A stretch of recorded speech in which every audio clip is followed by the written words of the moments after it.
Welcome to the Sencast. My name is Dale Pickles. I'm the host of the Sencast and the managing director of B Squared. If you are a new listener and this is your first Sencast, then welcome.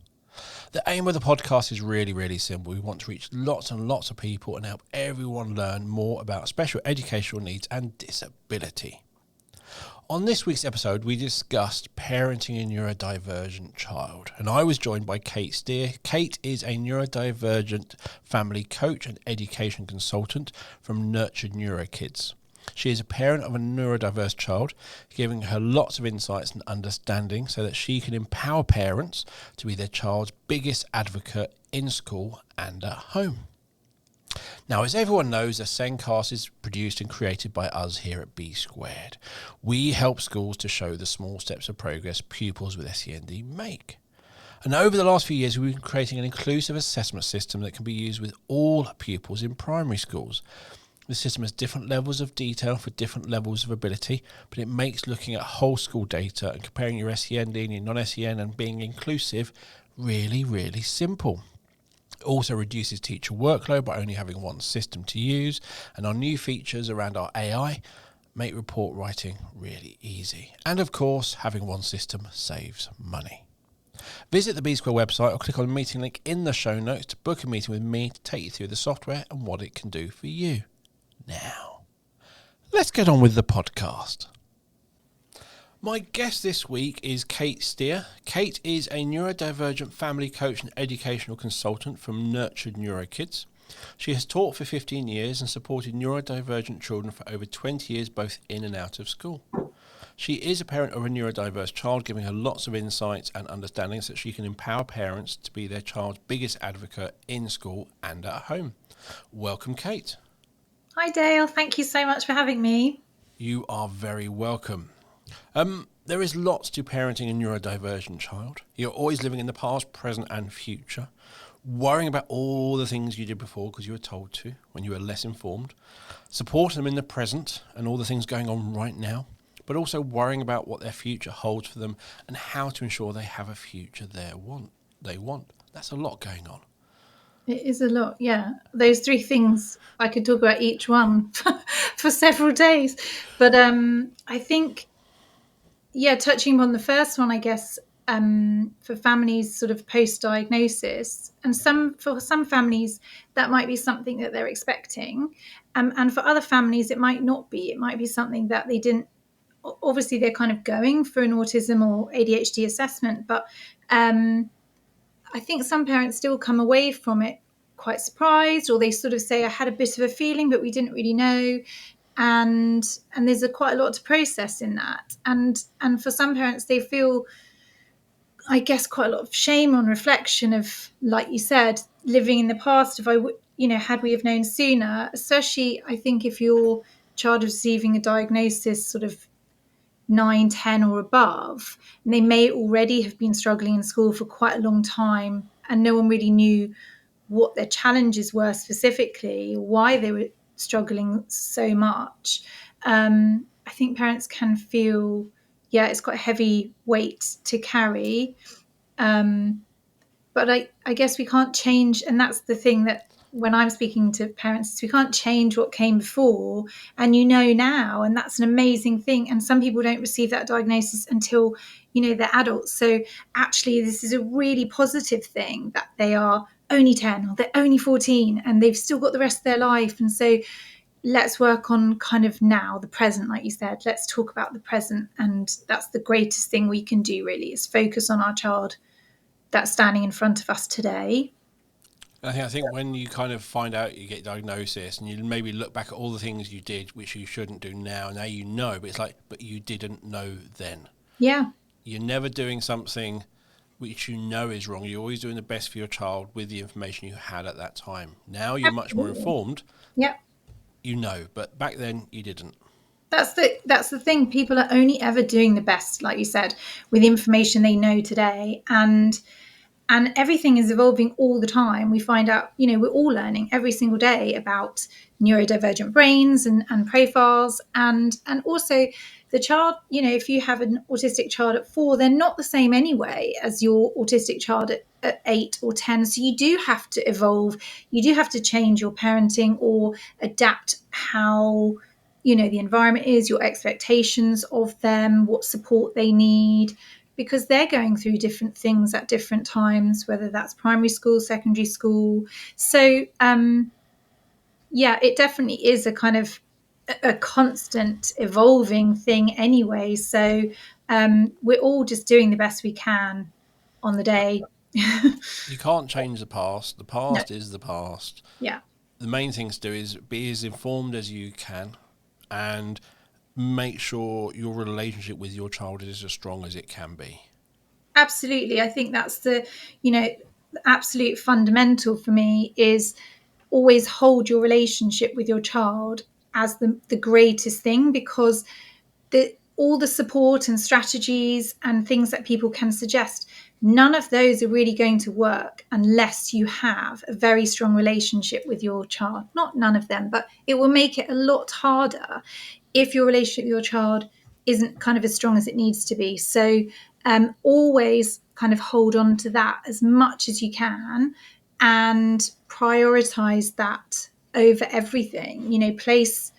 Place that at the center of everything you're doing. I always kind of say, put your child's mental health above everything else. But I think it's also your connection with your child, because also so many of our children rely on us for co-regulation and being somebody who is their advocate. We should be their greatest advocate. We are their safe people, and that's what we need to say to our children. I am your safe person. I will always have your back. You can always come to me, whatever they've done. If they mess up, we all mess up, but you need to have someone in your corner. So, like you said, the relationship you have with your child and nurturing that. The word I love, nurture, but nurturing that relationship in all that you do is just so important. And seeing your child outside of all the other stuff you're managing, whether it's behavioral, school, or those things, is kind of just keep holding on to your child and the relationship that you have. And there are times where you are going to go against the advice you're told to take your Mhm. child in and just make them go in or anything else. But you need to think about your relationship with that child, what is right for them, and they trust you to look after them. They trust you to Yeah. keep them safe. And if you start putting them in situations where they really don't feel safe, they really don't want to be there, then you are going to damage that relationship between you and your child. So although some professional might tell you to do something, you do know your child best. Yeah. They have a much greater experience of wider conditions and support and strategies and things like that. So you do need to listen to them, but deep down, you know what's kind of right. Absolutely, yes, and that's such an important thing about the trust, is that, and for a lot of children, trusting someone is really, really hard, and trusting kind of adults outside of their family are really difficult. So, yes, they need to have that trust in you, that if they've shared something with you, that you will, I guess, fight for them and you'll fight for the support that they need. And that is really hard, because if you've got a child that is struggling to go into school, and the right thing to do is obviously to support your child in the moment, and also parents have other things where they might need to go to work, and so it is a really difficult, it's always a difficult juggling act, but I think we always mess up. The point of any parenting is not to be perfect, and this is not just about neurodivergent children. This is just parenting generally. Is we're not trying to be perfect parents at all. That's impossible, and we all mess up. But the important thing is, when we rupture the relationship with our children, which is what happens when we mess up, that we repair that and we apologize or we explain the situation. Mummy or daddy, whoever it is, I shouldn't maybe have reacted like that, or I shouldn't have phrased it like that, or I'm really sorry that it came across more grumpy than I meant to. That's on me, and that's because I was hungry or tired or whatever. So, or I'm really sorry that I had to take you into school, and I know how that feels for you, and it might feel like I don't have your back. And that isn't how it is. I have to go to work. And so I think rather than just sort of saying to them, this is how it is, and you'll do what I say, and, rather that kind of authoritative way of managing a situation is preparing when things go wrong or not how your child would like them to. And they might not understand it in the moment, and that's okay. But you just keep preparing when something challenging or tricky happens.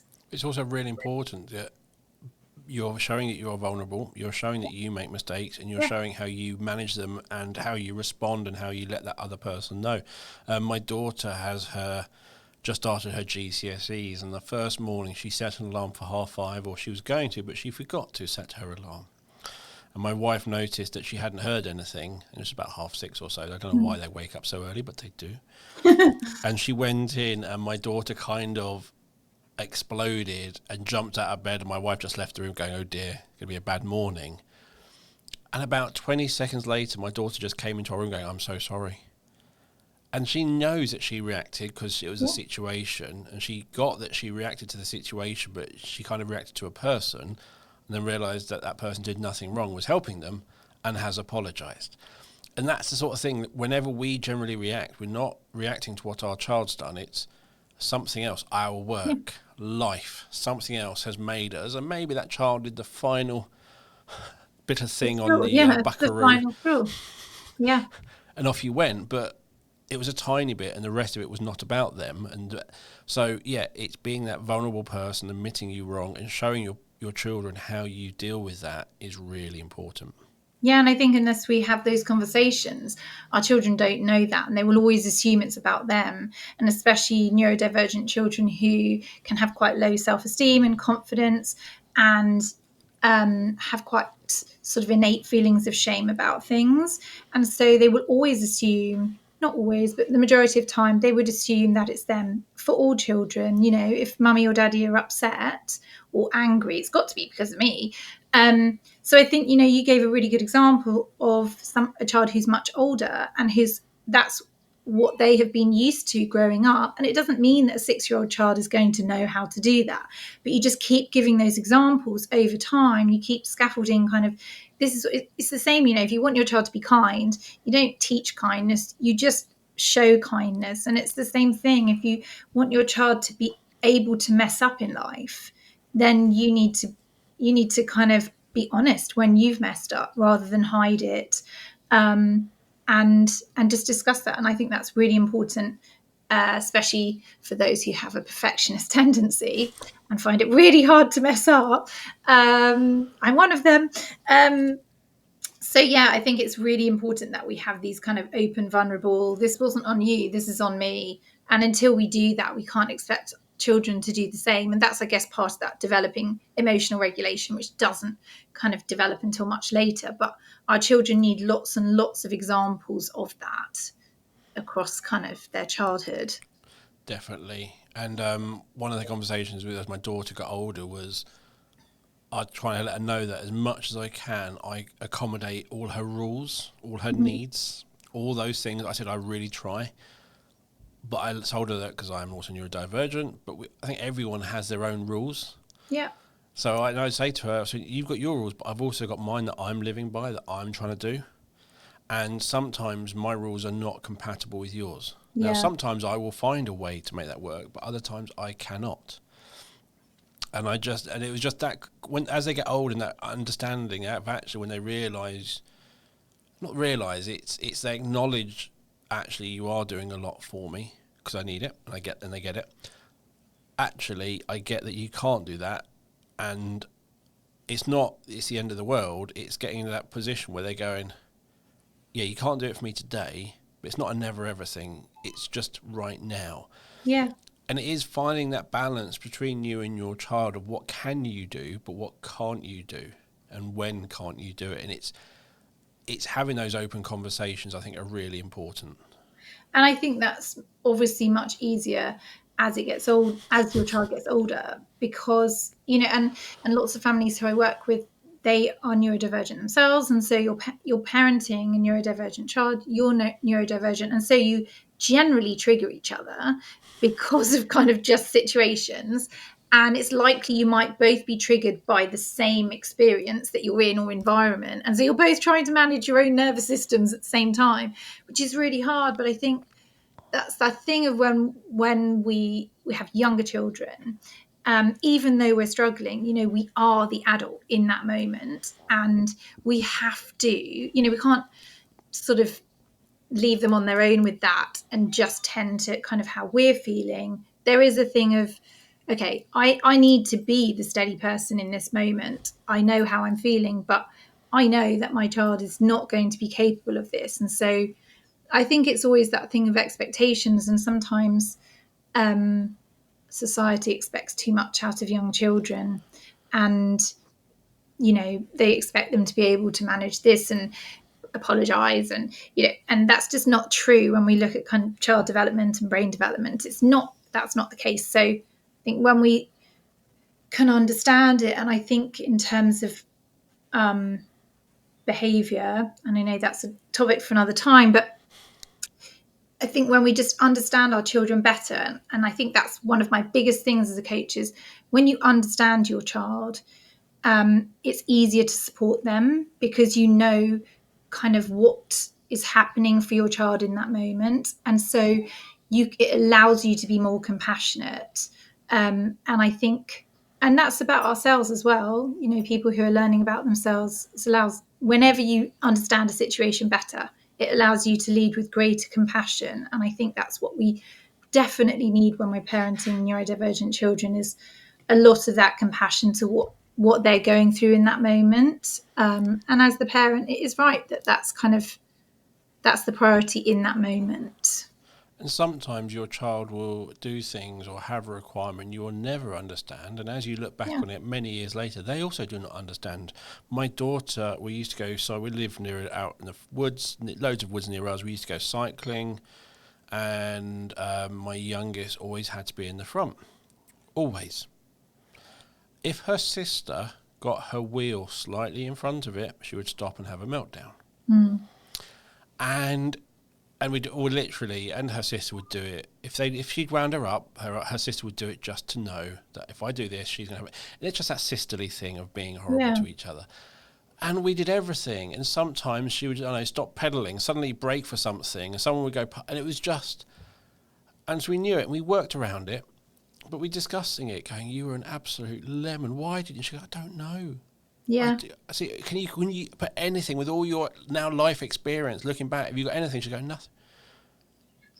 Well, it's probably a control thing, or, being at the front meant she was the best, or, I mean, I don't know your daughter, so I'm not, sure, but I guess if that was a parent coming to me, those would be my first sort of thoughts of, Or and if she quite wasn't at often front, is that. she might be forgotten and left behind, but she still can't say, it was that feeling, and it's fascinating. We worked around so many things, and as you got older, we laugh about it, and we talk about it, but she still can't explain why some of them. She's doing psychology and sociology for her GCSEs, but she still struggles with some understanding in herself. She understands others amazingly. Yeah. But I think you can't always label those things within yourself or understand why you did it. And perhaps it is being left behind, being better than her sister because she's the youngest or something, or worrying about not being good enough. So whatever, but she still can't. And she might not know that about herself at all. So you can't always kind of logical work out, they're doing this because of this, so therefore... No, and I don't think that's the goal either, to kind of overanalyze everything, really. I think, sometimes we put this in a bracket of, well, I can just tell they're dysregulated, and it doesn't really matter why. And I'm not going to put that pressure on them. And, you tell me why, or, leading with a question of why have you, reacted like this, or why are you so angry? That's really hard for a child to explain. And it's not really on them, particularly as a young child, to be able to explain to us what they're going through. We shouldn't necessarily put that responsibility on them to explain every situation. I guess it's up to us as parents to do the work in understanding, different profiles of neurodivergent brains and what that could be. Or, like I said, we just understand in that moment, this situation, it makes my child feel dysregulated. This situation is really overwhelming for my child. I kind of don't really need to know the why. I just know that this is how they respond in that moment. And so what can I do to support them, in that situation again, is really the important thing, rather than trying to unpick the why, because it isn't actually that important. The bit that's important is what is your child telling you or showing you about how they're managing that situation.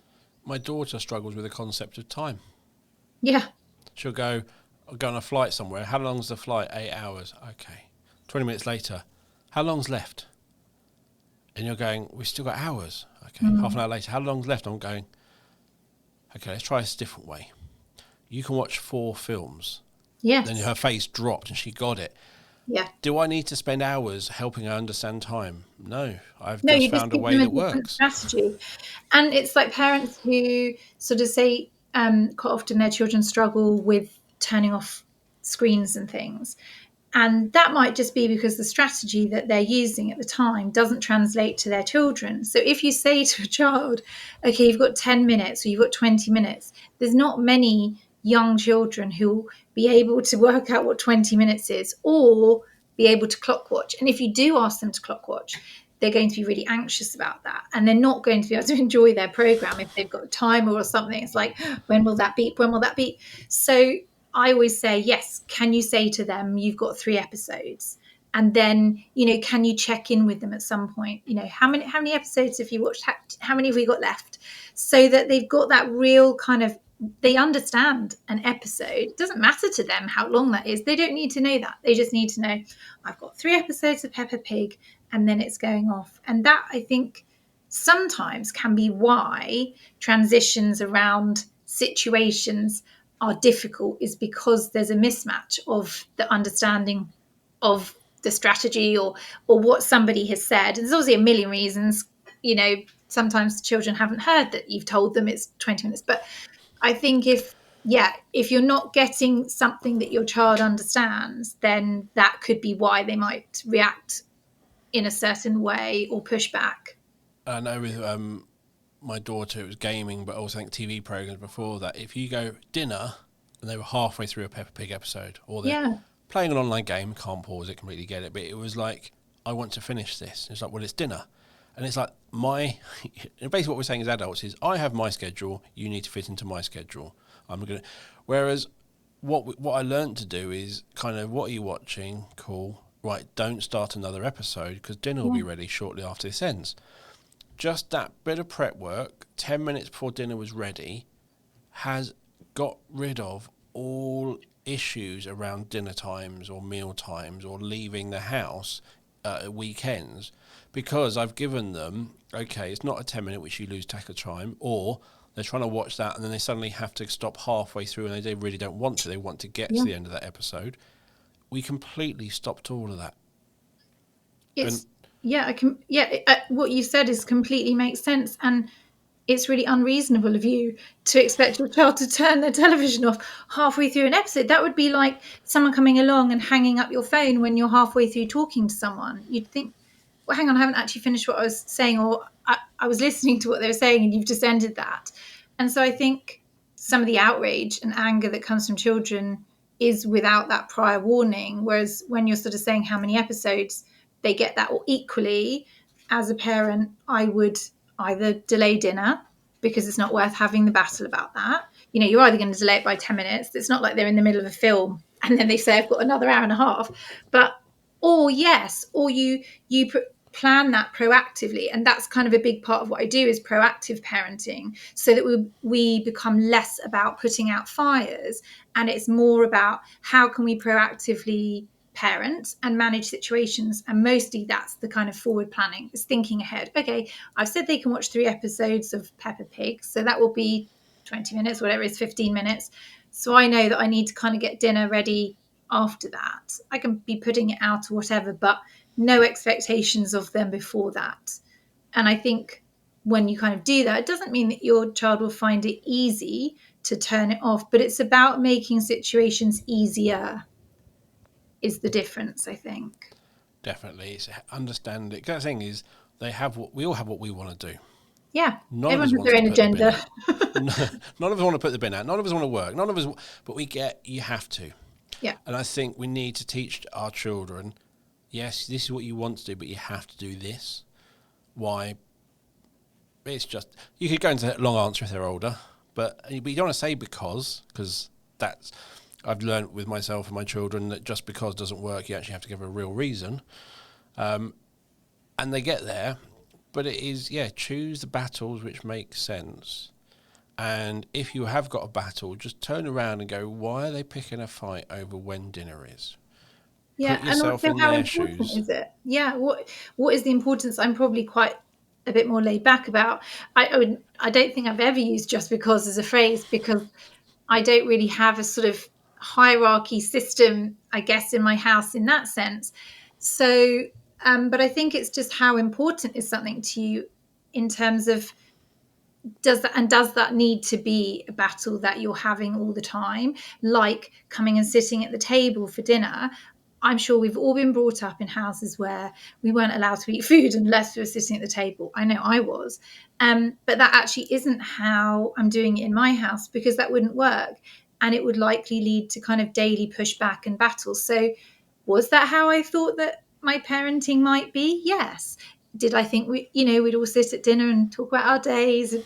You know, but that's the reality that some parents really, really struggle with when they sort of come to me and they say, this is what I want for my family. This is something that's really important to me. And this is something my child can't tolerate. So that's where we have to learn to maybe let go of how we thought things would be and go back to that thing of parenting your child you have in front of you today. And if they can't manage that after a day at school, if that's just one ask too many, then how important does sitting at the table need to be? Can you all have dinner, on the floor? Can you do it as a carpet picnic? Can you have days where you have, dinner all together on the sofa? And it's still a connecting experience. You're still experiencing that all together.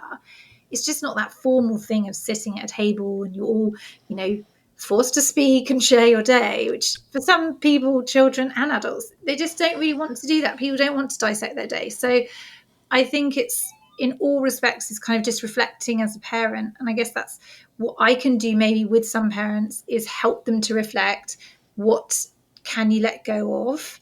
And maybe they hadn't thought of letting go until someone says, do you need to keep pushing that? Could you do it in this way? Could you do it a few times a week in this way? So that I guess everyone has, maybe it's just Sunday that you all sit at the table or whatever. I think that's the thing. You have to parent differently when you have neurodivergent children. And obviously, every neurodivergent child is different. So some might happily sit at the table and eat dinner. So I'm just talking about, if this is something that your child finds difficult, rather than keep having those daily battles, the same daily battles, nothing, we're not aiming to change our children. This is kind of my thing is, if you're looking for a coach who wants to support you to change your child, that's not me. I'm sort of more, how can we accommodate and adjust and adapt our lives to support our children? If you're And trying that's to a big change thing. your if you're trying to change your child to fit into your schedule, it's not going to go well for you, for them, for your No. relationship, and many other things. We're quite lucky. We do sit at the table, and my daughter tells us about her day, always and only in chronological order, and you cannot interrupt. Yeah. Sometimes I go, can I have them in alphabetical order? And she gives me a look. But the thing is, going back to that interrupting, imagine walking up to your partner at 3:22 on Saturday and going, we're going out to, and then choose a restaurant and go now. And whatever they're doing, they have to leave. Yeah. No one, you can't do it Completely at unreasonable. 5 o'clock, where as adults we've learnt 5, 6. It's probably going to be dinner time. Yeah. But actually, like really random time when actually they could be right in the middle of something. Yeah.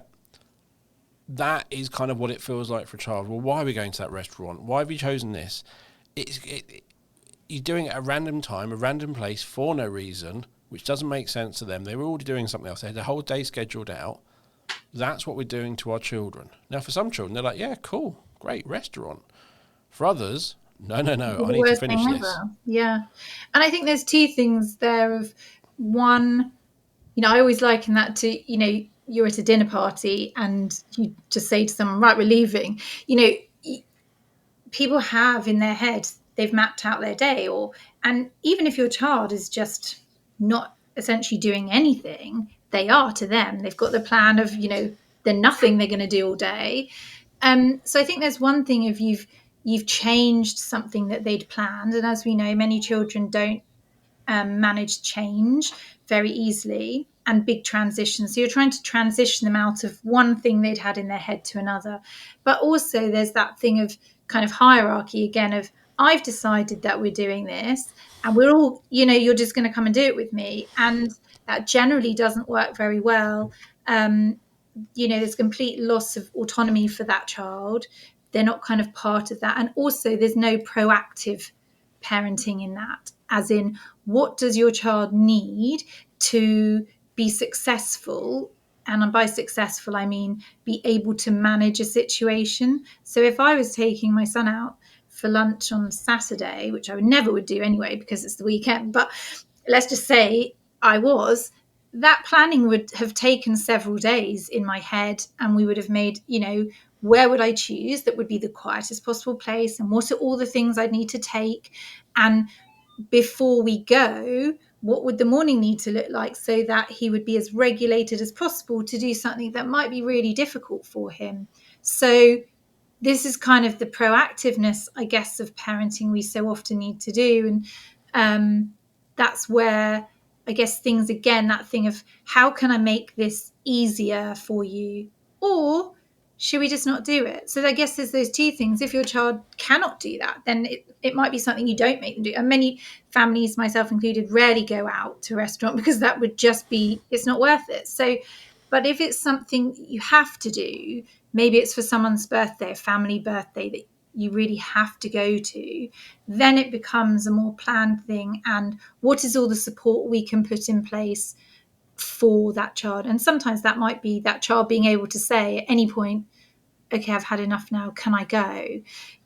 And one parent might need to leave, or they can go and have a rest in the car, or they go for a walk midway through. I could talk for an hour and just kind of making something like that work. But yes, I think We when used to you have just like a demand sign. something, yeah. If you're doing that, Have a podcast episode, Dale. yeah, if you're doing that, that means I need to get out of here, Dad. Yeah. And we used to things like that, but we also had code words for them, which maybe. But what I always think about it is like the word dating your children sounds wrong, but if you're thinking back to dating days and you watch people on social media, like where should we go? Where should we go for dinner? What are you going to wear? And you're arranging where you're going to have, what you're going to wear. Yeah. Are we just doing this? What time? And you have a conversation. You don't dictate. Yeah. And if you take that equal approach with your children, that I would like to go here, would you like to come? No. Okay, we won't go then. Because if only one of you wants to go, why would you force the other one? Exactly. It's going back to that relationship, isn't it? Of, and that's a really hard thing because it's a really new way of parenting. And it isn't just parenting neurodivergent children. Some people are parenting children that way because that just feels more authentic to, a more solid relationship and collaborative parenting, as opposed to that kind of, I'm just dictating to you because I'm the adult and you're the child. So I think, and it's a really different way. And some parents who, especially if they've been brought up in a very traditional way, and the grandparents are still very, very traditional about things, as in the parents, but the child's grandparents, I think it's a really hard thing. And lots of, I guess, work I do for some families, it's around supporting their children. Definitely, that's the majority. But it can also, we might have sessions where it's just about the parent accepting and managing. And they sort of say, I've accepted my child, but I struggle with accepting, I guess, the life that I have to create to support my child. But that's hard. And it's okay to acknowledge that's hard. It doesn't mean you love your child any less. It's that thing of, two things can be true. I love my child, and some days this is really hard. I really respect my child's need to not go, and I feel a bit disappointed. We're not going to put that on our child, but as adults, that's the work we need to do with a coach or a therapist or our partners or friends, and have those conversations and not just blindly sort of pretend we're all accepting of this. And, we all imagined that our lives would be like this, never going out to a restaurant or whatever. So, yeah, we can be great supports for our children and really their biggest advocate. And then behind closed doors, that can be a struggle. And I think that's really important that parents can say that to somebody and have somebody who they are saying that to, not their child.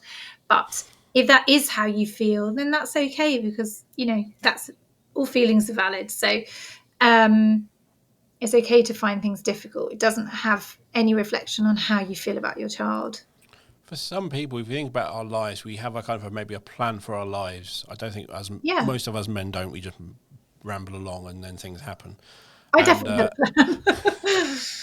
my wife wanted children, I wasn't, and I said, "Oh, in a few years." And then a few years later, she asked me again, "Oh, in a few years." When he said that a few years ago, and I did not have another excuse prepared. So I didn't have like children in my life plan and all these points. She obviously did. Yeah, So my life segued. I absolutely love my kids. I would not have changed it. But I remember that first night finding out we were pregnant. Oh my God, what was going to happen? It was quite scary.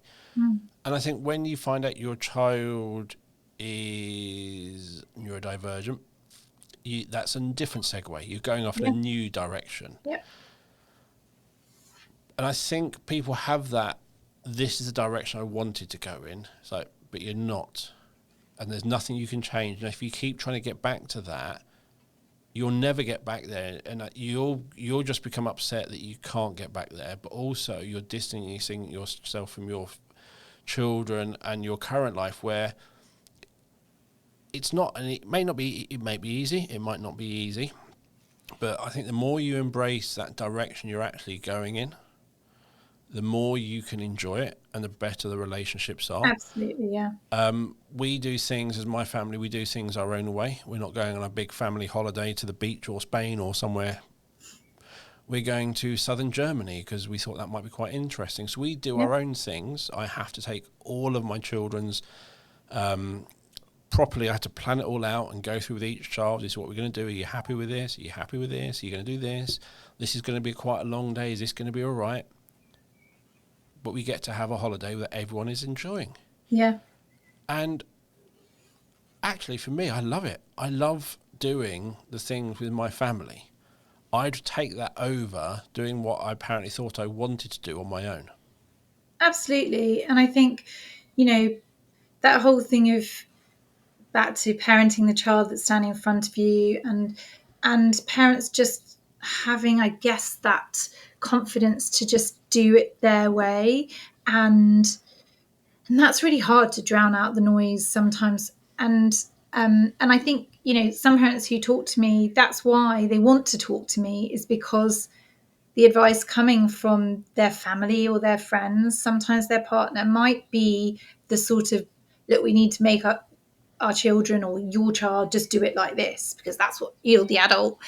And maybe that doesn't feel right to them. So they want to speak to somebody who are like, please tell me that my gut feeling is right, that I don't want to do it like that. I want to parent them the way you've just described them, the way that I talk about it, and that's okay. And they're almost wanting someone to say, yes, that is, it's okay to do it differently. You don't have to parent like everyone else. You don't have to, go to Spain and put your villa holiday on Instagram. And that doesn't mean, it's the same with Christmas, and Christmas is so loaded, and summer holidays are so tricky because everyone's highlights are full of that. But for some people, their holiday might be going to the same place every year. And lots of families I work with, that's kind of the thing that makes it successful, is they go to the same place every year.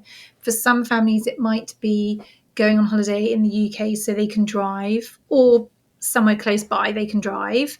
If you're going to France or whatever, so that they can load up the car with everything that their child needs to feel safe and secure in another kind of environment. So they have all their safe stuff from home to go with them. If you go on a plane, you can't really take much to help support them in a different environment, to help them regulate. So that might be another reason why people don't go abroad in terms of a plane holiday. So I think that can be a really hard thing to navigate as well. But I think if we sit as parents and we focus on all the stuff that maybe we're not getting that we wanted, or maybe doesn't look like how we thought it would be, then that's just not going to lead to kind of a happy life. It's going to always be challenging. There's always going to be that pull. So I think, like you said, where we can just embrace how it is and embrace the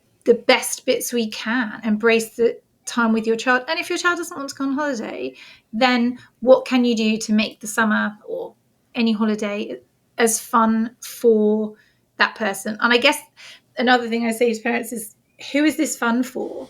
You have to really think, who is this fun for? Because so often, and with all the best intentions and love, parents think this might be fun for their child. They're not doing it to be, bad parents, but they do it thinking, yeah, of course my child would love this. But would they? Knowing your child in all these other situations, would they love that? And also, it's okay to have experienced that, and you've messed up and you thought that your child loved that. And that's why it's that thing of, we're always learning. You're using a past experience to think, okay, well, so we won't do that again because that didn't go well before. So why don't we let our child lead on what they might want to do for holiday? And one thing I think, even if you do go, right, no, we're going to Spain, we're going to do the villa, we're going to do all of this, almost like, because everyone else has fun, so if we do it, we will have fun, it's probably going to go badly wrong. Yeah, if you're doing it for the wrong reasons. You're not going to get the holiday you wanted. It's No. going to get, and it would just, and one of the things, when we think about certainty, we like to know, and one of the things we almost got was a caravan. Yeah. Because my daughters would have their own bed, their own space. Doesn't matter where we went in the country or even Europe, that bed was going to be consistent. It was going to be, and they were like, yeah, quite happy with this. Yeah. It's a safe space that they know. Yes. So, and that's why I know loads of neurodivergent family loves premiering. Yeah. Because it's always going to be the same, and it's recognition, and it's those sorts of things is, okay, so what can we do? What's going to work well? And you can still have amazing holidays. Might not be the sun and the sea and all that sort of stuff in the way you thought it might be, but it could have a very different holiday. And I've had so many amazing little moments on holiday with my kids in the UK that I would not trade for anything else. No. And I think that's the thing is just finding the joy in the moment, and not kind of the pressure on what that moment should be. And that's really hard because we live in a world where everyone's sharing their life, and so it's hard to do it differently because we see what everyone else is doing, whereas 20, 30 years ago we didn't know what other people were doing. We only kind of had their version of what they told us. So now when we see it, it's much harder to think, okay, it's okay to not do what everyone else is doing. But I know that's difficult, but I think, like you said, is it, if you go on the holiday that everyone else is doing, how much fun will that be for you all? And there definitely are ways we can make that easier. Going back to that, how can we make it easier? And that need for safety and familiarity. And maybe as a family, you go back to the same place in Spain every year. If that's really important to you that you go abroad, maybe you go back to the same place every year. So that does become familiar and safe. And I know families who do that. And there's lots we can do to help our children find those trips easier.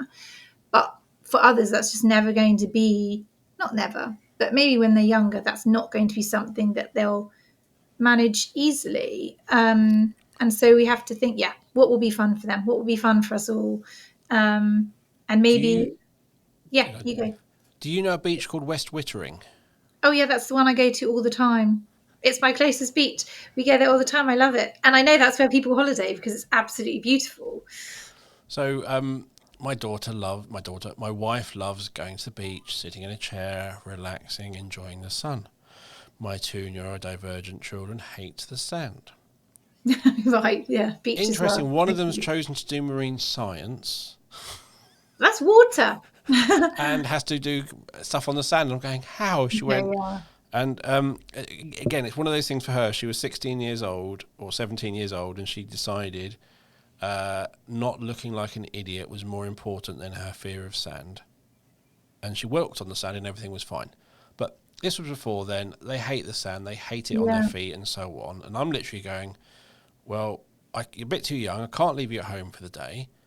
Mum wants to go to the beach, but you don't want to. So what we'll do a deal. And West Wittering is really cool. It's a lovely sandy beach Lovely, yeah. down sort of Hayling Island way, but there's a big car park which is a field. Yes. It's a field, so grass and all that lot, and everyone parks up. And some people have their camper vans, and we've taken a barbecue down and had a barbecue on the field. And I just did a deal with, right, so we're going to go down to the beach. We're going to go on the beach for a bit in the morning and sit there. They can cope with it, and they're fine. They can only cope with it for so long. Yeah. I said, we'll go back to the car and we'll have a barbecue for lunch. And after that, you two can just relax and read and do whatever you want at the car, have the car keys, go get an ice cream from the shop. And me and Mum will sit on the beach the rest of the day. And it worked well. My wife's Yeah. going, but they're sitting in a car park. And I went, yes, technically it's where the cars are parked, but it's just a field to them. Yeah. And it's a Just nice having an place ice cream in a field. yeah. And I was like, but they're happy. Yeah. And it is. And it was all that we got that compromising bit. As they get older, we were able to work out, we want this, but you want that. And it is just about, and generally we do avoid anything to do with beaches as a family. Yeah. But sometimes you can just go, we don't go to beach because you lot don't want it, but Mum wants it. So Yeah. and as they get older, they get that. They understand that actually, okay, I can't, but what I could do is this. And they will then try and accommodate. Yeah. I guess because they have, had that example of being sort of how we can make accommodations around a situation, how we can make that situation easier when there's something we have to do. And also you've allowed them to advocate for themselves. That whole thing of, parents often want their children to be able to advocate for themselves. But a child is never going to be able to learn how to advocate for themselves if, one, you haven't modeled it, and two, you haven't invited it back from your child. So we obviously need to model advocating, and we do that when our children see us advocating for them in situations or they overhear it. But we need to invite our children to advocate for themselves. There's that kind of how could we make this work? Do you want to go to this thing? No. Okay. So if a child has never been invited to say no or allowed to say no, then they'll have no experience of doing that when they're older or at school or whatever. So I think we invite them to advocate for themselves, and we also create opportunities where they can. So do you want to do this? Yes or no? And then when we're there, kind of constantly checking in, not constantly, but, just checking in, and again, allowing the advocacy. Are you still okay here? Do you need to leave?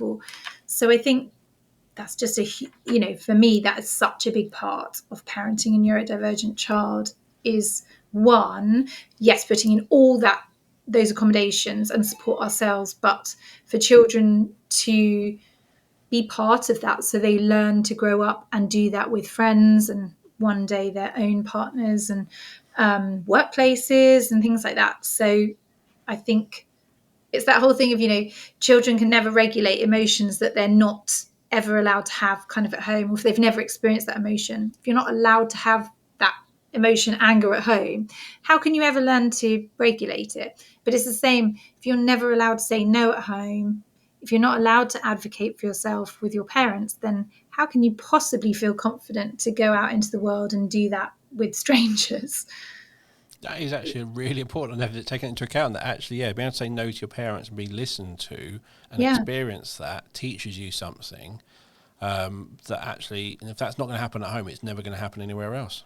It teaches you something about healthy relationships that it is based on that kind of mutual respect and mutual understanding of we both, like you said about dating your children, it's a relationship. It's not a dictatorship.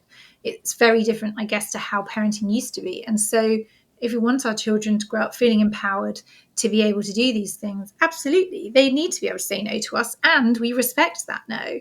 So that if they're in a situation when they're older and they try to advocate for themselves and someone won't listen to their no, then they might think, okay, well, that doesn't feel comfortable for me, or that doesn't feel right, because I've been brought up to know that when someone loves me, that they will listen to my no's and that they will respect my no's. It doesn't always mean that they'll do everything you say based on that no, but they'll hear that no and they'll talk about that no. And sometimes with children, they might say, no, I'm not going to go to the dentist or the doctors. Now, maybe they have to do that, but we've still heard them. I've heard that you said no, and I totally get you don't want to do that. And this is something we need to do. So how can we make that easier? Or you don't want to go to Granny's 80th barbecue. Okay, you don't need to. That's fine. It's not something that you have to do. One of us can go and one of us can stay at home, or whatever that is. Or we just won't, So I think it's not just that sort of, I'm the parent, you're the child, I've said we're doing it, so we're just going to do it. Because that's just, it's not going to allow people to grow up feeling empowered and confident themselves. And that's why we have such a mental health crisis in lots It of is, young men. And why we have adults who have no experience of that. Adults who have no experience of boundaries, how to set a boundary, and and parents who sort of say to me, I don't know how to set a boundary with their own parents in a situation like Christmas or something. How do I say to my parents, it's okay if my child gets down from the table and walks around, because I was never allowed to do that as a child. So it is really hard. Not very few of us were brought up being able to do that. So how do we do that as adults? So again, that's just it's part of the work, and it's not easy. And I hope that's something that I can help parents with, and amazing podcasts and resources out there can help parents to feel less alone, that they're not the only ones finding this difficult. And also they're not the only ones doing it like that. They're not the only ones kind of doing Christmas differently or doing summer differently. And that's really validating when you know that you're not the only one feeling like that. Now, I'm going to wrap it up here, even though I've got loads of things I want to say. And basically today we've talked a lot about kind of us as a parent and our children. We've done it kind of in a bit of an isolation way, and kind of in the stuff you sent me beforehand, you wanted to talk about play dates and parties and holiday camps and which as we get, so can we only if you're touching upon summer. Can we record another episode where you're going to continue this conversation, but we're now going to move on to kind of, which we just touched on at the moment, of this is what I want, but we've got to fit in with other things and how we can do that. Would that be a good idea? Yeah, that would be great. Yeah. Excellent. So I'm going to wrap it up then. Really enjoyed the conversation. I said I keep going, oh, no. I could keep as always, I can keep the conversation going for ages. Forever, yes. Can I wrap up? Not wrap up. Can I add one last thing in? Yes. It's what you said right at the beginning about, parenting the past, present and future. And I just want to say to any parent who's listening to this about the future is, no decision is forever. So if you're struggling with a decision to do with your child, whether it's to do with schooling and those are often the big decisions, no decision is forever. So just kind of focus on your child today and what your child needs right now, and not worry about what that will look like in 5 or 10 years time, because we've no idea what our children are going to be like in 5 or 10 years now. So if there's something your child can't do now, then just be okay with that now. We don't have to carry that weight of what that will mean for them when they're an adult. So just try to let that go and to just parent the child that's standing in front of you today. I think some people hear like neurodivergent is a destination of my child's life is never going to be this, or it's never going to be that. That's too big. Neurodivergent to me is a mode of transport. Yeah. It's a different mode of transport. No idea where you're going still. You might be standing instead of sitting. You might be doing this instead of that. But you still have no idea where you're going. So your child's life hasn't been written off. No. You might feel that everyone talking to you the way it might be, but actually it's not. It's a different transport, and you do not know your destination. So do not write your child off. Do not listen to all those people saying, oh no, oh, it must be so sad. No. But also don't carry the weight of what they're going to do or be as an adult, because that's not important right now. When you've got a 6-year-old child who's really struggling with something, it doesn't matter what's going to happen when they're 20. You just have to do the right thing for them then. And, that's the best you can do. the happier they are, the better your relationship with them at 6 years old, the better that outcome will be at 20. Absolutely. That's the two biggest things. Two biggest things. That will be the big difference. I was going to ask you if you've got one more thing to say, but you've said your one more thing, so that's great. I don't have to ask you. As always, I'll be sharing links to you to find out more about the work Kate does. And they'll be in the show notes. And as always, you'll find the show notes wherever you listen to the podcast or on our website. So thank you for listening. If you haven't subscribed already, please hit that subscribe button. You can find links to subscribe across different podcast platforms on our website, which, if you haven't been to it, is wonderfully titled thezencast.com. So thank you for listening to the show. And if you've enjoyed it, please share it with others. And everyone knows B Squared for helping schools to show the small steps of progress pupils with SEND make. And over the last few years, we've been creating an inclusive assessment system that can be used with all pupils in primary schools. The system has different levels of details for different levels of ability, but it makes looking at whole school data and comparing your SEND and non-SEND pupils really, really simple. And it reduces teacher workload by only having to use one system. And our new features using AI to simplify report writing saves time even more, and also having one system saves schools money. And if you're interested and want to find out more, you'll find a link to the website and a link to book a meeting with me in the show notes. So please do that and find out what we can do to help you. So thank you for listening. We'll be back next week with another episode of the Zencast. It's goodbye from me. And it's goodbye from me. Bye everyone. Bye.